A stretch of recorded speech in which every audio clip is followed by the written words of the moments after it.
राष्ट्रपति द्रौपदी मुर्मू बस कुछ ही मिनटों में अपना अभिभाषण शुरू करने जा रही हैं। तमाम नवनिर्वाचित जितने भी सांसद हैं खड़े होकर नवनिर्वाचित सदस्यों को बहुत बहुत बधाई और शुभकामनाएं देती हूं। आप सभी यहाँ देश के मतदाताओं का विश्वास जीतकर आए हैं। देश सेवा और जन सेवा का ये सौभाग्य बहुत कम लोगों को मिलता है। मुझे पूरा विश्वास है आप राष्ट्र प्रथम की भावना के साथ अपना दायित्व निभाएंगे।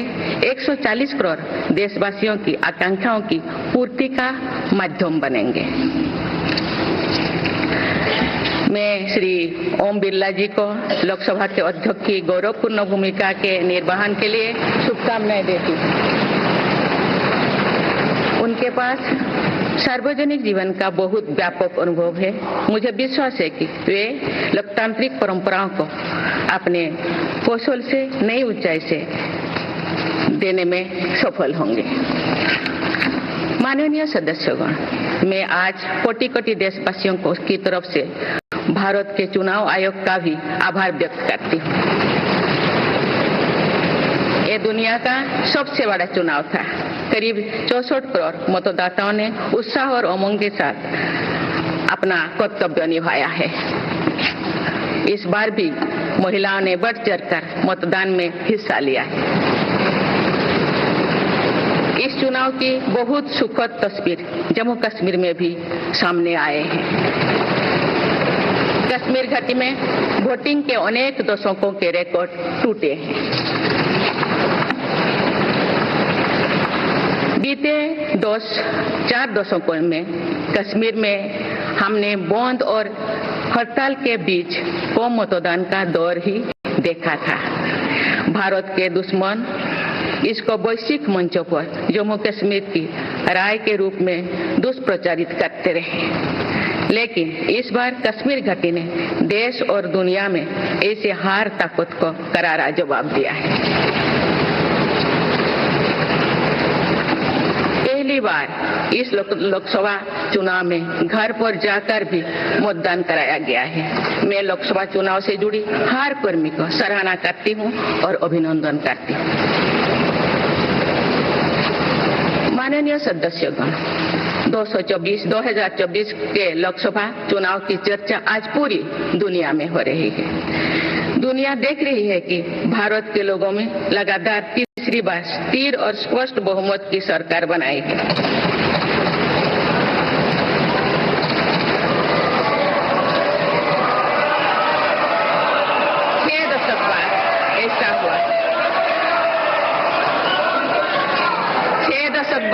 ऐसा हुआ है।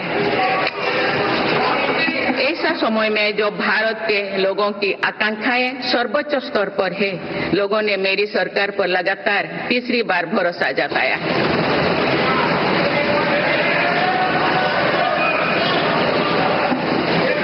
भारत के लोगों को ये पूर्ण विश्वास है कि उनकी आकांक्षाएं सिर्फ मेरी सरकार ही पूरा कर सकती है।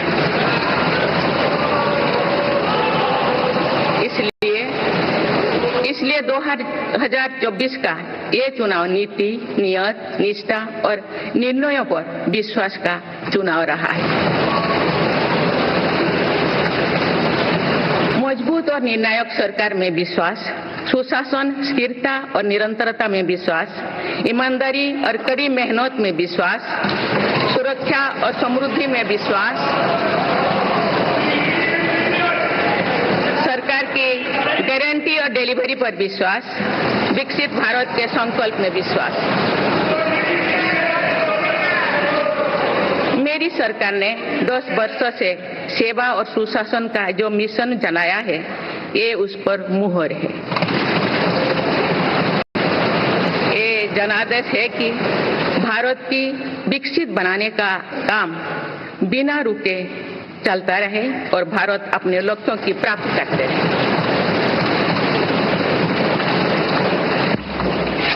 माननीय सदस्यगण, 18वीं लोकसभा कई मायनों में एक ऐतिहासिक लोकसभा है। ये लोकसभा अमृतकाल के शुरुआती वर्षों में गठित हुई है। ये लोकसभा देश के संविधान को अपनाने के 75वें वर्षों की भी साक्षी बनेगी। मुझे विश्वास है कि इस लोकसभा में जन कल्याण के फसलों का नवीन अध्याय लिखा जाएगा। आगामी सत्र में मेरी सरकार अपने इस कार्यकाल का पहला बजट पेश करने जा रही है। ये बजट सरकार की दूरगामी नीतियों और फ्यूचरिस्टिक विजन का एक प्रभावी दस्तावेज होगा। इस बजट में बड़े आर्थिक और सामाजिक निर्णयों के साथ ही अनेक ऐतिहासिक कदम भी देखने को मिलेंगे। भारत के तेज विकास की जन आकांक्षाओं का पूरा करने के लिए रिफॉर्म्स की गति अब और तेज की जाएगी। मेरी सरकार का मत है कि दुनिया भर में निवेशकों को आकर्षित करने के लिए राज्यों में स्वस्थ स्पर्धा हो। यही कॉम्पिटिटिव कोऑपरेटिव फेडरलिज्म की सच्ची स्पिरिट है। राज्यों के विकास से देश का विकास, इसी भावना के साथ हम आगे बढ़ते रहेंगे। माननीय सदस्यगण, रिफॉर्म, परफॉर्म और ट्रांसफॉर्म के संकल्प ने आज भारत को दुनिया की सबसे तेजी से बढ़ने वाली अर्थव्यवस्था बना दिया। 10 साल में भारत 11वें नंबर की अर्थव्यवस्था से ऊपर उठकर 5वें नंबर पर पहुंचा है। साल 2021 से लेकर साल 2024 के बीच भारत में औसतन 8% की रफ्तार से विकास किया है और ये ग्रोथ सामान्य समय में नहीं हुई है। बीते वर्षों में हमने 100 साल की सबसे बड़ी आपात देखी। वैश्विक महामारी के कालखंड और विश्व के अलग अलग कोने में चल रही संघर्षों के बावजूद भारत ने ये विकास दर हासिल की है।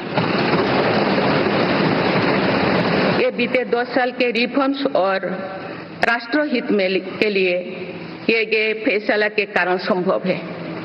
आज भारत अकेले ही दुनिया की ग्रोथ में 15% का योगदान दे रही है। अब मेरी सरकार भारत को विश्व की 3रे नंबर की इकोनॉमी बनाने में जुटी हुई है। इस लक्ष्य की प्राप्ति विकसित भारत की नींव को भी मजबूत करने में काम करेगी। माननीय सदस्यगण, मेरी सरकार अर्थव्यवस्था के 3 स्तंभ मैन्युफैक्चरिंग, सर्विसेज और एग्रीकल्चर को बराबर महत्व दे रही है। PLI स्कीम्स और ईज ऑफ डूइंग बिजनेस से बड़े पैमाने पर निवेश और रोजगार के अवसर बढ़ रही है। पारंपरिक सेक्टर्स के साथ साथ सनराइज सेक्टर्स को भी मिशन मोड पर बढ़ावा दिया जा रहा है। चाहे सेमीकंडक्टर हो या सोलर हो, चाहे इलेक्ट्रिक व्हीकल हो या इलेक्ट्रॉनिक्स गुड्स हो, चाहे ग्रीन हाइड्रोजन हो या बैटरीज हो, चाहे एयरक्राफ्ट कैरियर्स हो या फाइटर जेट्स हो, भारत इन सब सेक्टर्स में अपना विस्तार कर रहा है। लॉजिस्टिक्स कॉस्ट को कम करने के लिए भी मेरी सरकार लगातार प्रयास कर रही है। सरकार सर्विस सेक्टर को भी मजबूत करने में जुटे हैं। आज IT से लेकर टूरिज्म तक, हेल्थ से लेकर वेलनेस तक हर सेक्टर में भारत लीडर बन रहा है और इससे बड़ी संख्या में रोजगार और स्वरोजगार के नए मौके बन रहे हैं। माननीय सदस्यगण, पिछले 10 वर्षों में मेरी सरकार द्वारा ग्रामीण अर्थव्यवस्था के हर पहलू पर बहुत जोर दिया गया है। गांव में कृषि आधारित उद्योगों, डेयरी और फिशरीज आधारित उद्योगों का विस्तार किया जा रहा है।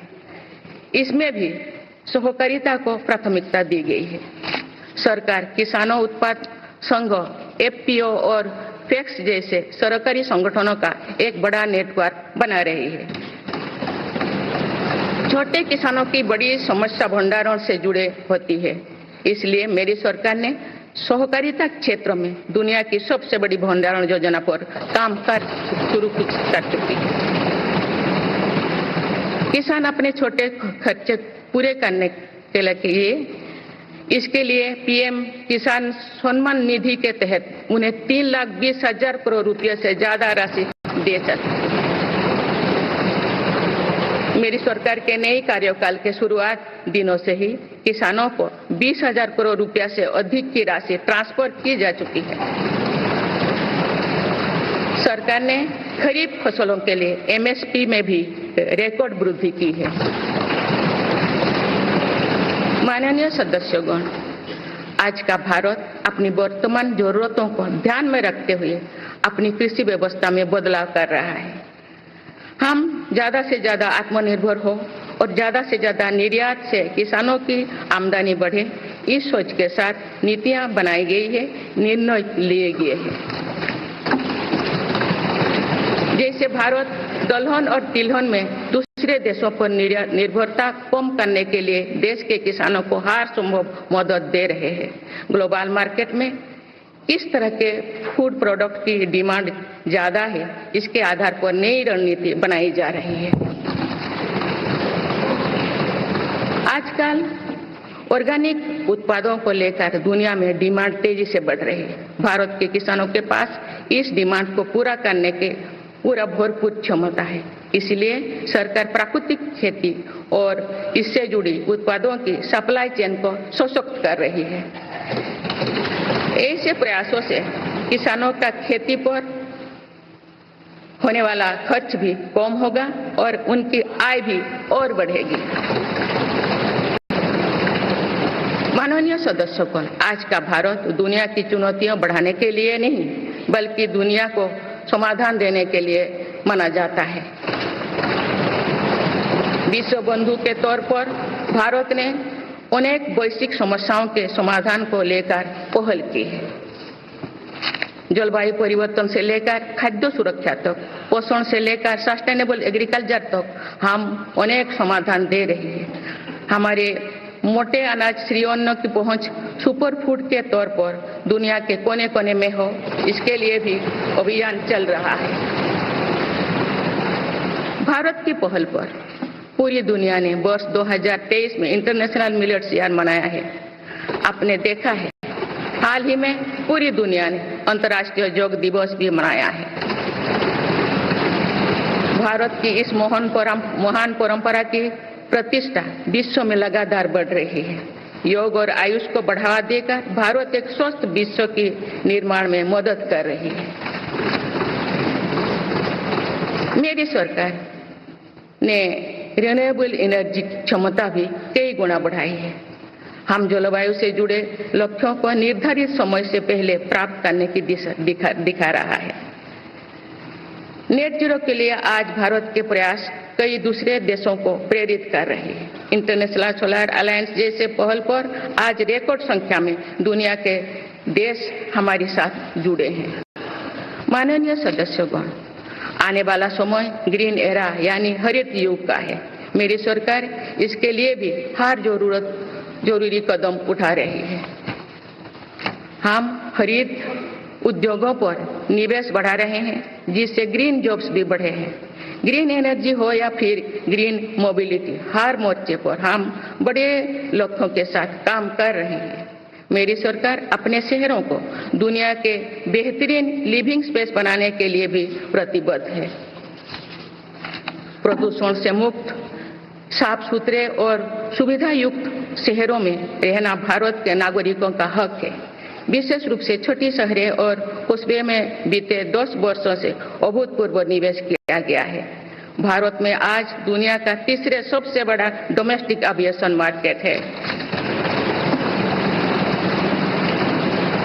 अप्रैल 2014 में भारत में सिर्फ 209 एयरलाइन रूट्स थे। अप्रैल 2024 में इनकी संख्या बढ़कर 605 हो गया है। हवाई यात्रा में हो रहे इस विस्तार का सीधा लाभ टियर 2, टियर 3 शहरों को हो रहा है। 10 वर्षों में देश के 21 शहरों तक मेट्रो सुविधाएं पहुंची है। वंदे मेट्रो जैसे कई योजनाएं पर काम चल रही है। भारत का पब्लिक ट्रांसपोर्ट दुनिया में बेहतरीन हो, इस लक्ष्य के साथ मेरी सरकार काम कर रही है। माननीय सदस्यगण, मेरा सरकार इन आधुनिक मापदंड पर काम कर रही है जिससे भारत विकसित देश के सामने बराबरी से खड़े हो सके। इंफ्रास्ट्रक्चर का विकास इस दिशा में बदलते भारत की नई तस्वीर के रूप में उभारा है। मेरी सरकार ने 10 वर्षों में पीएम ग्रामीण सड़क योजना के तहत गांव में 3,80,000 किलोमीटर से ज्यादा सड़कें बनाई हैं। आज भारत में नेशनल हाईवेज और एक्सप्रेसवेज का जाल बिछ रहा है। नेशनल हाईवेज बनाने की गति में भी 2 गुनी से अधिक की वृद्धि हुई है। अहमदाबाद मुंबई के बीच हाई स्पीड रेल इकोसिस्टम का निर्माण कार्य भी तेजी से आगे बढ़ रहे हैं। मेरी सरकार ने उत्तर, दक्षिण और पूर्वी भारत के बुलेट ट्रेन कॉरिडोर्स के लिए फिजिबिलिटी स्टडीज शुरू करने का फैसला किया है। पहली बार देश में अंतर्देशीय जल मार्गों के विकास पर इतने व्यापक रूप से काम शुरू हुआ है। इसका बड़ा लाभ नॉर्थ ईस्ट को होगा। मेरी सरकार ने नॉर्थ ईस्ट के विकास के लिए 10 वर्षों में आवंटन में 4 गुना से अधिक की वृद्धि की है। सरकार इस क्षेत्र को आर्कटिक पॉलिसी के तहत स्ट्रेटेजिक गेटवेज बनाने के लिए काम कर रही है। नॉर्थ ईस्ट में हर तरह की कनेक्टिविटी का बढ़ाया जा रहा है। शिक्षा, स्वास्थ्य, पर्यटन, रोजगार, हर क्षेत्र में विकास कार्यों को आगे बढ़ाया जा रहा है। असम में 27,000 करोड़ रुपया की लागत से सेमीकंडक्टर प्लांट बनाया जा रहा है, यानी north east made in India chips को भी सेंटर होने वाला है। मेरी सरकार नॉर्थ ईस्ट में स्थायी शांति के लिए निरंतर काम कर रही है। पिछले इस 10 वर्षों में अनेक पुराने विवादों को हल किया गया, अनेक अहम समझौते हुई है।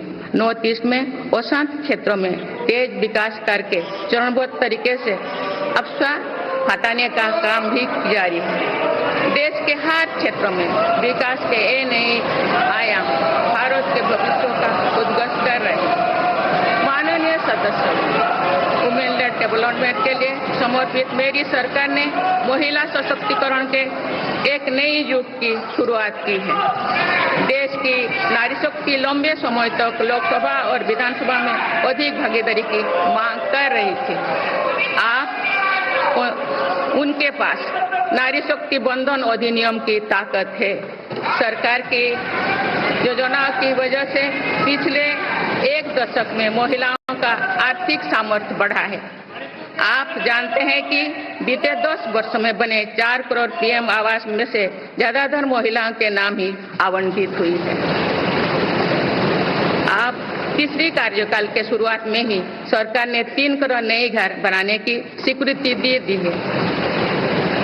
इनमें से भी अधिकतर घर महिलाओं के नाम पर ही आवंटित होंगे। बीते 10 वर्षों में 10 करोड़ महिलाएं सेल्फ हेल्प ग्रुप से जुड़े हैं। मेरी सरकार ने 3 करोड़ महिलाओं को लखपति दीदी बनाने के लिए व्यापक अभियान चलाए हैं। इसके लिए सेल्फ हेल्प ग्रुप्स को आर्थिक मदद भी बढ़ाई जा रही है। सरकार का प्रयास है कि महिलाओं का कौशल बढ़े, कमाई के साधन बढ़े और उनका सम्मान भी बढ़े। नमो ड्रोन दीदी योजना इस लक्ष्य की पूर्ति में सहायक बन रही है। इस योजना के तहत हजारों सेल्फ हेल्प ग्रुप्स की महिलाओं को ड्रोन दिए जा रहे हैं। ड्रोन पायलट बनने की ट्रेनिंग भी दी जा रही है। मेरी सरकार ने हाल ही में कृषि खेती सखी कार्यक्रम भी शुरू किया है। इसके तहत अभी तक सेल्फ हेल्प ग्रुप्स की 30,000 महिलाओं को कृषि सखी के रूप में प्रमाण पत्र दिए गए हैं। कृषि सखियों को आधुनिक खेती की टेक्निक में प्रशिक्षण किया जा रहा है ताकि वे कृषि को और आधुनिक बनाने में किसानों की मदद कर सकें।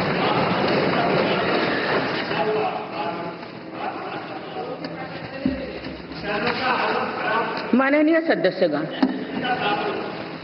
मेरी सरकार का ये भी प्रयास है कि महिलाएं अधिक से अधिक बचत कर सके। बैंक खातों में जमा राशि पर बेटियों को ज्यादा ब्याज देने वाला सुकन्या समृद्धि योजना की लोकप्रियता से हम परिचित हैं।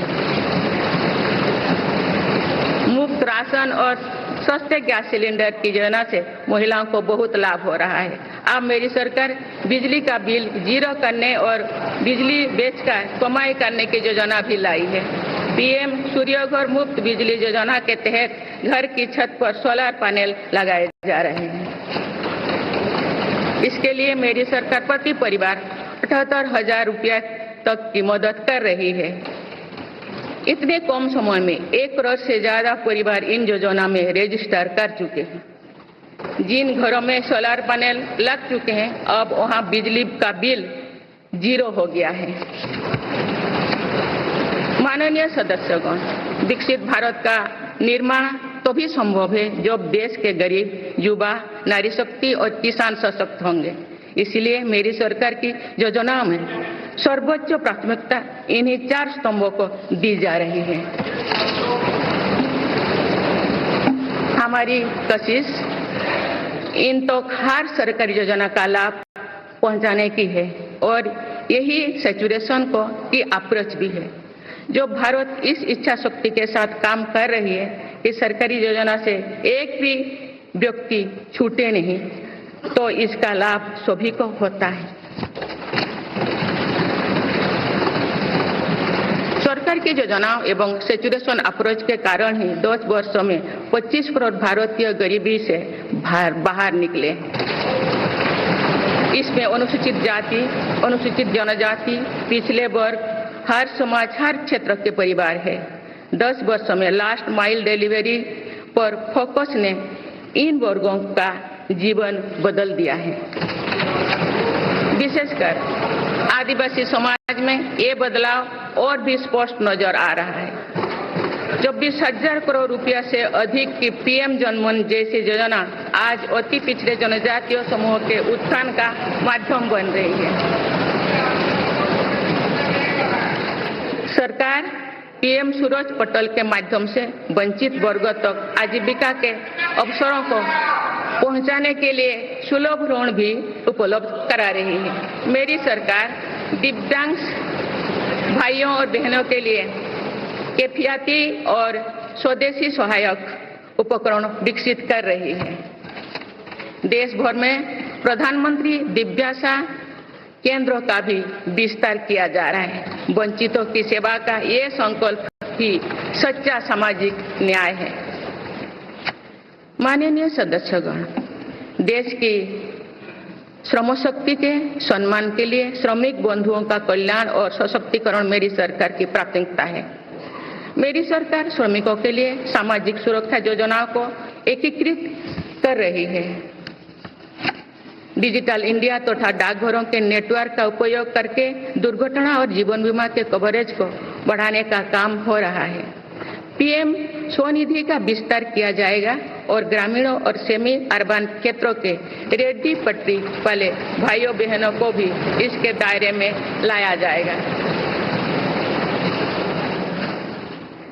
माननीय सदस्यगण, बाबा साहेब डॉक्टर भीमराव अंबेडकर का मानना था कि किसी भी समाज की प्रगति समाज के निचले तबके की प्रगति पर निर्भर करती है।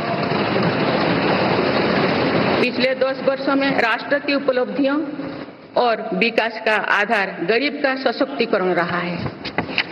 मेरी सरकार ने पहली बार गरीब को ये एहसास करवाया कि सरकार उनकी सेवा में है। कोरोना के कठिन समय में सरकार ने 80 करोड़ लोगों को मुफ्त राशन देने के लिए पीएम गरीब कल्याण अन्न योजना शुरू की। इस योजना का लाभ उन परिवारों को भी मिल रहा है जो गरीबी से बाहर निकले हैं, ताकि उनके कदम वापस पीछे ना जाए। स्वच्छ भारत अभियान में भी गरीब के जीवन की गरिमा से लेकर उसके स्वास्थ्य तक का राष्ट्रीय महत्व का विषय बनाया है। पहली बार देश में करोड़ों गरीबों के लिए शौचालय बनाया गया है। ये प्रयास हमें आश्वस्त करते हैं कि देश आज महात्मा गांधी के आदर्शों का सच्चे अर्थों में अनुसरण कर रहा है।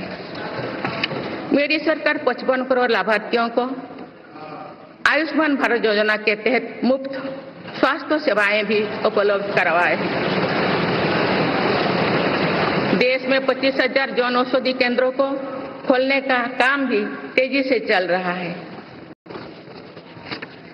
आप इस क्षेत्र में सरकार एक और निर्णय लेने जा रही है। आप आयुष्मान भारत योजना के तहत मुफ्त इलाज का लाभ 70 वर्षों से अधिक उम्र के सभी बुजुर्गों को भी मिलेगा।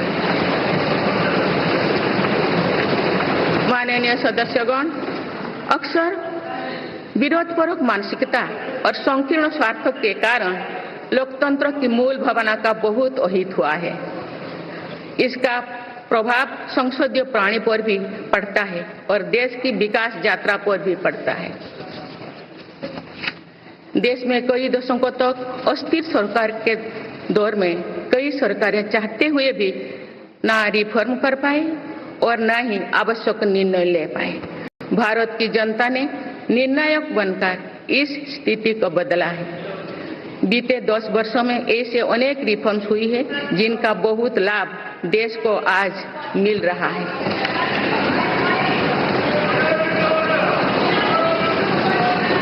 जब ये रिफॉर्म्स किए जा रहे थे तो भी इनका विरोध किया गया था। नकारात्मकता फैसले की कोशिश की गई थी, लेकिन ये सारे रिफॉर्म्स समय की कसौटी पर खरे साबित हुए। 2 साल पहले भारत के बैंकिंग सेक्टर को डूबने से बचाने के लिए सरकार ने बैंकिंग रिफॉर्म्स किए, आईबीसी जैसी कानून बनाए। आज इन्हीं रिफॉर्म्स ने भारत के बैंकिंग सेक्टर को दुनिया के सबसे मजबूत बैंकिंग सेक्टर में से एक बना लिया। हमारे सार्वजनिक क्षेत्रों के बैंक आज मजबूत और लाभदायक है। सार्वजनिक क्षेत्रों के बैंकों के लाभ 2023-24 में 1.4 लाख करोड़ रुपए को पार कर गया, जो पिछले वर्षों की तुलना में 35% अधिक है। हमारे बैंकों की मजबूती उन्हें ऋण आधार का विस्तार करने और राष्ट्र के आर्थिक विकास में योगदान करने के लिए सक्षम बनाती है। सरकारी बैंकों का एनपीए भी लगातार कम हो रही है। आज एसबीआई रिकॉर्ड मुनाफे पर है। आज एलआईसी पहले से कहीं अधिक मजबूत है। आज एचएएल भी देश की डिफेंस इंडस्ट्री को ताकत दे रही है। आज जीएसटी भारत की इकोनॉमी को फॉर्मलाइज करने का, व्यापार कारोबार को आसान बनाने का माध्यम बना रहे हैं। अप्रैल महीने में पहली बार जीएसटी कलेक्शन ने 2 लाख करोड़ रुपए का स्तर पार कर गया है। इससे राज्यों की आर्थिक ताकत भी बढ़ी है। डिजिटल इंडिया और डिजिटल पेमेंट्स के प्रति भी आज पूरा विश्व आकर्षित हो रही है। माननीय सदस्यगण, एक सशक्त भारत के लिए हमारे सैन्य बलों में आधुनिकता जरूरी है। युद्ध की स्थिति में हम सर्वश्रेष्ठ रहें, इसके लिए सेनाओं में रिफॉर्म्स की प्रक्रिया निरंतर जारी रहनी चाहिए। इसी सोच के साथ मेरी सरकार ने बीते 10 वर्षों में डिफेंस सेक्टर में अनेक रिफॉर्म्स किए हैं। जीडीएस जैसे रिफॉर्म्स ने हमारी सेनाओं को नई मजबूती दी है। मेरी सरकार ने डिफेंस सेक्टर को आत्मनिर्भर बनाने के कई महत्वपूर्ण कदम उठाए हैं। ऑर्डिनेंस फैक्ट्रीज के रिफॉर्म से डिफेंस सेक्टर को बहुत लाभ हुआ है। 40 से अधिक ऑर्डिनेंस फैक्ट्रीज को 7 निगमों में संगठित करने से उनकी क्षमता और दक्षता दोनों बढ़ी है। ऐसे ही रिफॉर्म्स के कारण भारत आज 1 लाख करोड़ रुपए से अधिक की डिफेंस मैन्युफैक्चरिंग कर रहा है। पिछले एक दशक में हमारे डिफेंस एक्सपोर्ट 18 गुना अधिक होकर 21,000 करोड़ रुपया तक पहुंच चुका है। फिलीपींस के साथ ब्रह्मास मिसाइल का रक्षा सौदा डिफेंस एक्सपोर्ट के क्षेत्र में भारत की पहचान मजबूत कर रहा है। सरकार ने युवाओं और उनके स्टार्टअप्स को बढ़ावा देकर आत्मनिर्भर डिफेंस सेक्टर की मजबूत नींव तैयार की है। मेरी सरकार उत्तर प्रदेश और तमिलनाडु में 2 डिफेंस कॉरिडोर्स भी विकसित कर रही है। हम सभी के लिए एक खुशी की बात है कि पिछले वर्ष हमारी सैन्य जरूरतों की लगभग 70% खरीद भारतीय उद्योगों से ही की गई है। हमारी सेनाओं ने 500 से अधिक सैन्य साजो सामान को विदेशों में नहीं मंगाना तय किया है। ये सभी हथियार और उपकरण अब सिर्फ भारतीय कंपनियों से ही खरीद की जाएगी। मेरी सरकार ने सैनिकों के हितों को भी हमेशा प्राथमिकता दी है। कभी 4 दशक के बाद 1 रैंक 1 पेंशन को लागू किया गया है। इसके तहत अब तक 1,20,000 करोड़ रुपया दिए जा चुके हैं। शहीद सैनिकों के सम्मान के लिए सरकार ने कर्तव्य पथ के एक छोर पर नेशनल वॉर मेमोरियल की स्थापना भी की है। ये प्रयास केवल वीर जवानों के प्रति कृतज्ञ राष्ट्र का नमन ही नहीं है, बल्कि राष्ट्र प्रथम की अनवरत प्रेरणा का स्रोत भी है। माननीय सदस्यगण, मेरी सरकार देश के हर युवा को बड़े सपने देखने और उन्हें साकार करने के लिए जरूरी माहौल बनाने में जुटी है। बीते 10 वर्षों में ऐसे हर अवरोध को हटाया गया है जिसके कारण युवाओं को परेशानी थी। पहले अपने ही प्रमाण पत्रों को अटेस्ट करने के लिए युवाओं को भटकना पड़ता था। अब युवा सेल्फ अटेस्टेड करने का काम कर रहे हैं।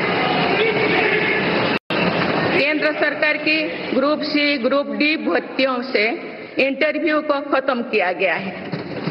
पहले जो विद्यार्थी सिर्फ भारतीय भाषा में पढ़ाई करते थे उनके साथ अन्याय की जाती थी। मेरी सरकार ने नई राष्ट्रीय शिक्षा नीति लागू कर इस अन्याय को दूर करने के लिए कदम उठाए। युवाओं को अब भारतीय भाषा में इंजीनियरिंग की पढ़ाई का विकल्प भी मिला। विगत 10 वर्ष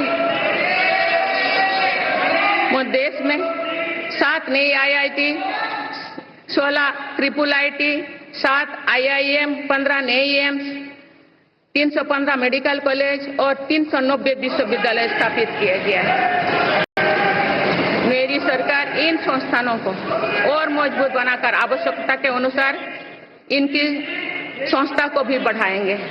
सरकार एक डिजिटल विश्वविद्यालय बनाने की दिशा में भी काम कर रही है।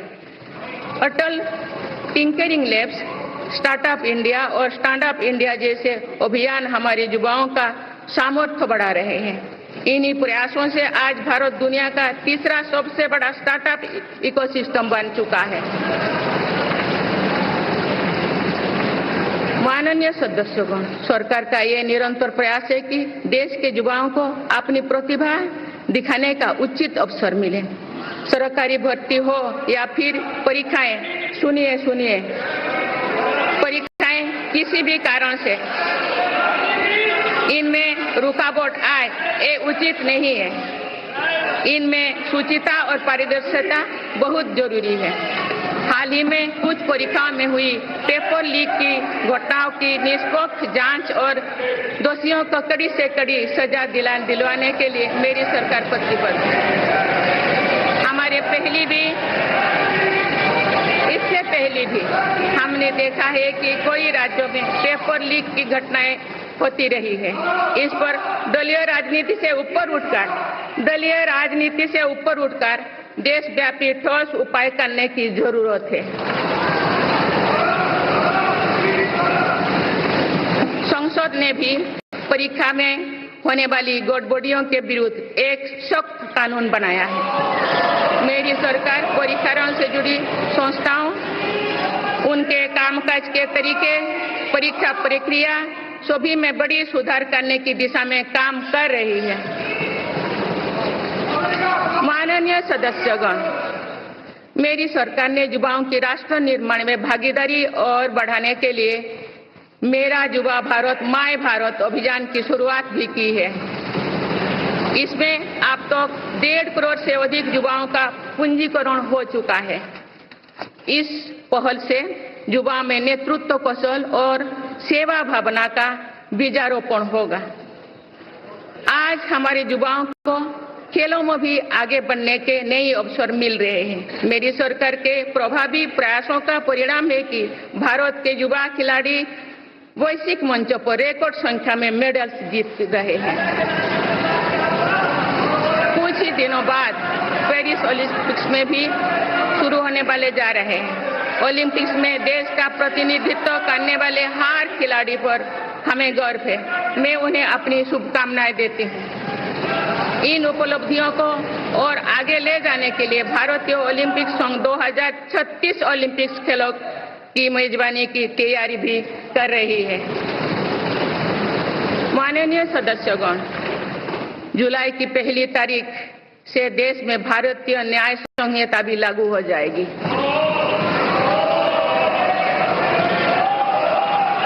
अंग्रेजी राज में गुलामों को दौड़ देने की मानसिकता थी। दुर्भाग्य से आजादी के अनेक दशकों तक गुलामी के दौर की यही दंड व्यवस्था चलती रही। इसे बदलने की चर्चा अनेक दशकों से की जा रही थी, लेकिन ये साहस भी मेरी सरकार ने ही करके दिखाए हैं। अब दंड के जगह न्याय को प्राथमिकता होगी, जो हमारे संविधान की भी भावना है। इन नई कानूनों से न्याय प्रक्रिया में तेजी आएगी। आज जो विदेश अलग अलग क्षेत्रों में गुलामी की मानसिकता से मुक्त पा रहे हैं, तो ये उस दिशा में बहुत बड़ा कदम है और ये हमारे स्वतंत्रता सेनानियों की सच्ची श्रद्धांजलि भी है।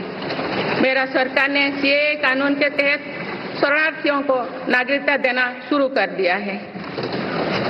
इससे बंटवारे से पीड़ित अनेक परिवारों के लिए सम्मान का जीवन जीना तय हुआ है। जिन परिवारों को सीएए के तहत नागरिकता मिली है, मैं उनके बेहतर भविष्य की कामना करती हूँ।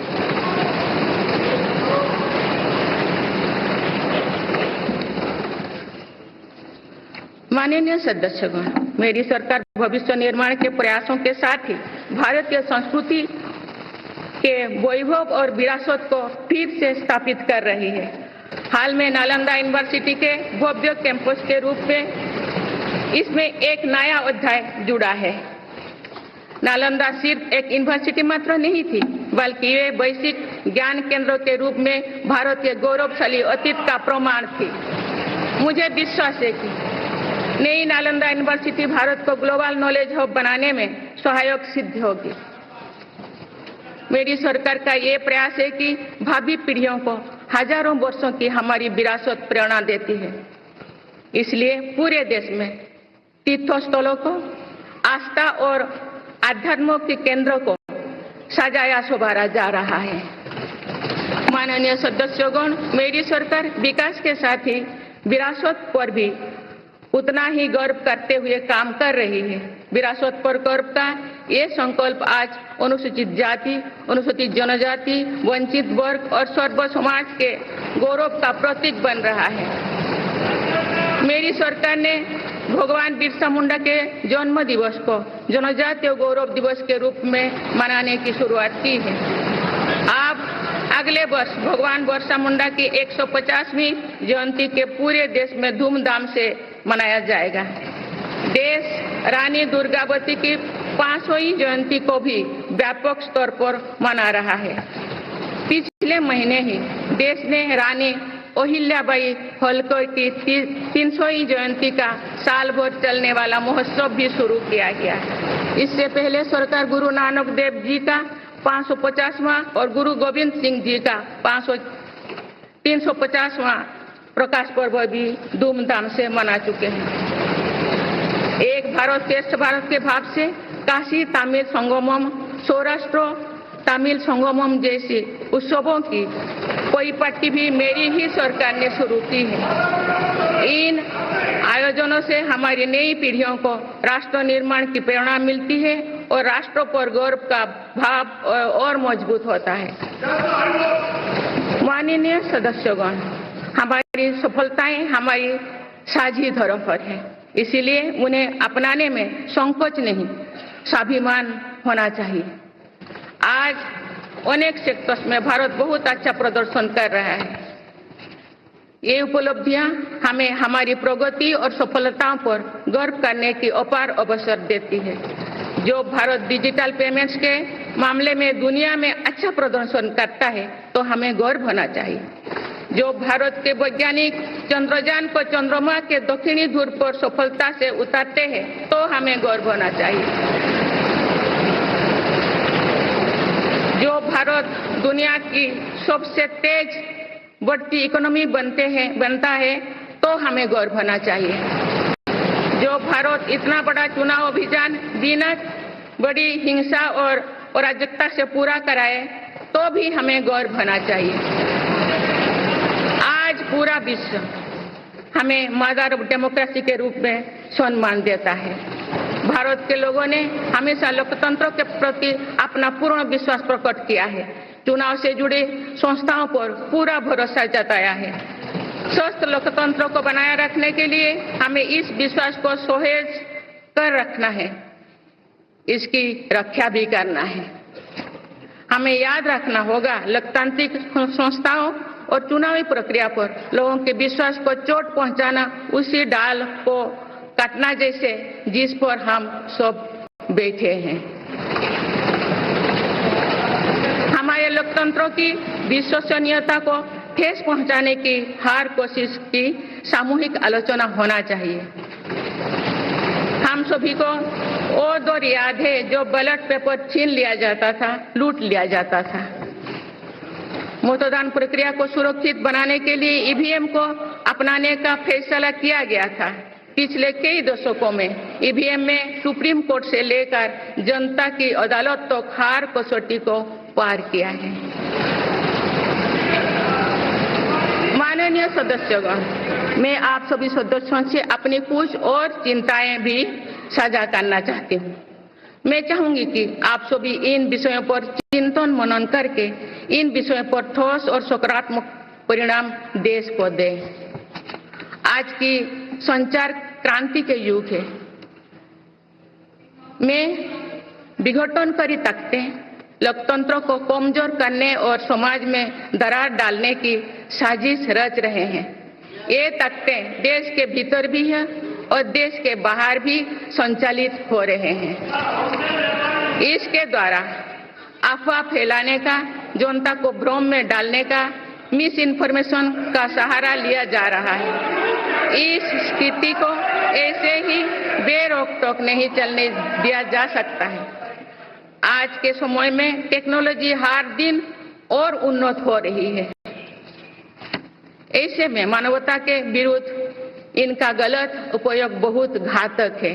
भारत ने विश्व मंच पर भी इन चिंताओं को प्रकट किया है और एक ग्लोबल फ्रेमवर्क की वकालत की है। हम सभी का दायित्व है कि इन प्रवृत्ति को रोके, इस चुनौती से निपटने के लिए नए रास्ते खोजें। माननीय सदस्यगण, 21वीं सदी के इस तीसरे दशक में आज ग्लोबल ऑर्डर एक नया शक्ल ले रहा है। मेरी सरकार के प्रयासों से आज भारत विश्व बंधु के रूप में दुनिया को नया भरोसा दे रही है। मानव केंद्रित अप्रोच रखने की वजह से भारत आज किसी भी संकट के समय फास्ट रेस्पॉन्डर और ग्लोबल साउथ की बुलंद आवाज बना है। कोरोना का महासंकट हो, भूकंप जैसी कोई त्रासदी हो या फिर युद्धों की स्थितियां, भारत मानवता को बचाने में आगे रहा है। भारत को देखने का विश्व का नजरिया कैसे बदला है, ये इताली में हुई G7 समिट में भी हम सभी ने अनुभव किया है। भारत ने अपनी G20 अध्यक्षता के दौरान भी विश्व को अनेक मुद्दों पर एकजुट किया है। भारत की अध्यक्षता के दौरान ही अफ्रीकन यूनियन को G20 का स्थायी सदस्य बनाया गया है। इससे अफ्रीका महाद्वीप के साथ साथ पूरे ग्लोबल साउथ का भरोसा मजबूत हुआ है। नेबरहुड फास्ट पॉलिसी में चलते हुए भारत ने पड़ोसी देशों के साथ अपने रिश्तों को मजबूत किया है। 7 पड़ोसी देशों के नेताओं का 9 जून को केंद्रीय मंत्रिपरिषद के शपथ ग्रहण समारोह में भाग लेना मेरी सरकार की इस प्राथमिकता दर्शाते हैं। भारत सबका साथ सबका विकास की भावना के साथ इंडो पैसिफिक क्षेत्रों के देश के साथ भी सहयोग बढ़ा रही है। पूर्वी एशिया हो या फिर मिडिल ईस्ट और यूरोप, मेरी सरकार कनेक्टिविटी पर बहुल बल दे रही है। भारत के विजन ने ही India middle east Europe economic corridor को आकार देना शुरू किया है। ये कॉरिडोर 21वीं सदी के सबसे बड़ी गेम चेंजर में एक सिद्ध होगा। माननीय सदस्यगण, आने वाला कुछ महीने में भारत एक गणतंत्र के रूप में 75वें वर्ष पूरी करने जा रहे हैं। भारत का संविधान बीते दशकों में हर कसौटी पर खरा उतरा है। जब संविधान बन रहा था तो भी दुनिया में ऐसे ताकतें थे जो भारत के असफल होने की कामना कर रही थी। देश में संविधान लागू होने के बाद भी संविधान पर अनेक बार हमले हुए हैं। आज 27 जून है। 25 जून 1975 को लागू हुआ आपातकाल संविधान पर सीधे हमले का सबसे बड़ा और काला अध्याय था।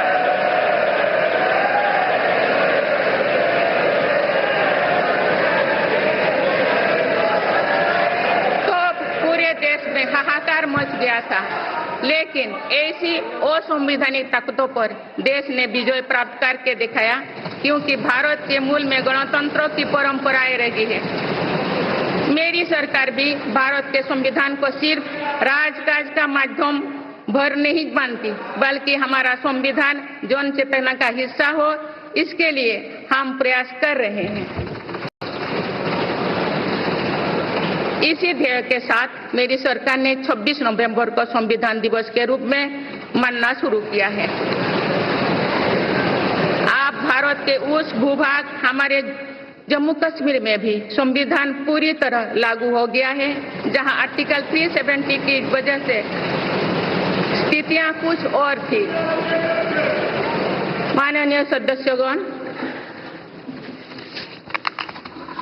राष्ट्र की उपलब्धियों के निर्धारण इस बात से होता है कि हम अपने दायित्वों का निर्वहन कितनी निष्ठा से कर रहे हैं।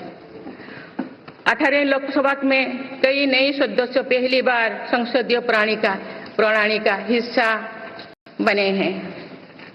पुराने सदस्य भी नए उत्साह के साथ आए हैं। आप सभी जानते हैं कि आज का समय हर प्रकार से भारत के लिए बहुत अनुकूल है। आने वाले वर्षों में भारत की सरकार और संसद का क्या निर्णय लेती है, क्या नीतियां बनाती है, इस पर पूरा विश्व की नजर है। इस अनुकूल समय का अधिक से अधिक लाभ देश को मिले, ये दायित्व सरकार के साथ साथ संसद के हर सदस्यों का भी होना चाहिए।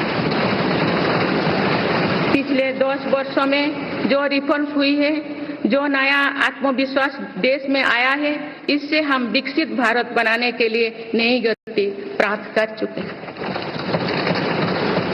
हम सभी को ये हमेशा ध्यान रखना है कि विकसित भारत का निर्माण देश के हर नागरिक की आकांक्षा है, संकल्प भी है।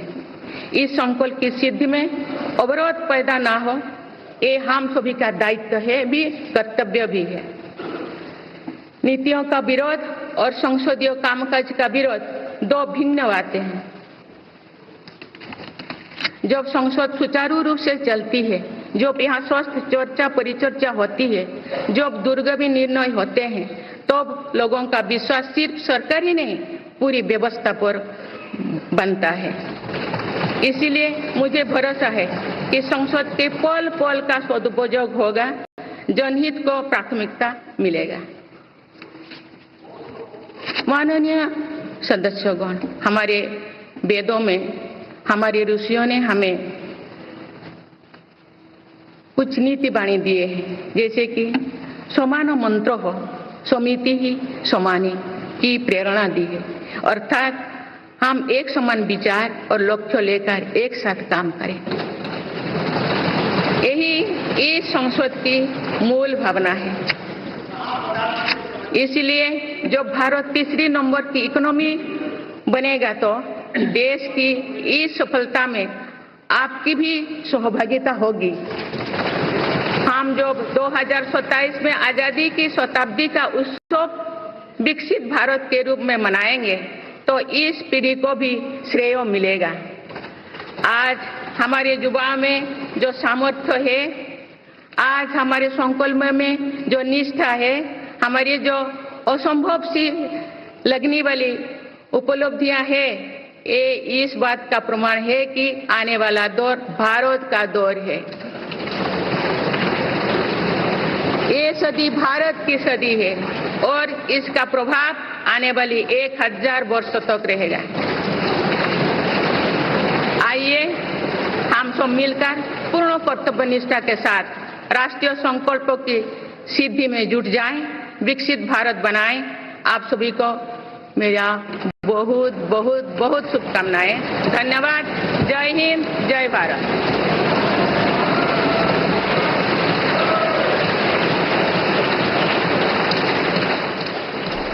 राष्ट्रपति द्रौपदी मुर्मू संबोधन दे रही थी, अभिभाषण आप सुन रहे थे। 18वीं लोकसभा पर राष्ट्रपति ने कहा कि सरकार ने सेवा और सुशासन की मुहिम चलाई है। सभी को शुभकामनाएं देते हुए राष्ट्रपति द्रौपदी मुर्मू ने अपना अभिभाषण जो है वो समाप्त किया। For more of such videos, do like, share and subscribe to ET Now Swadesh.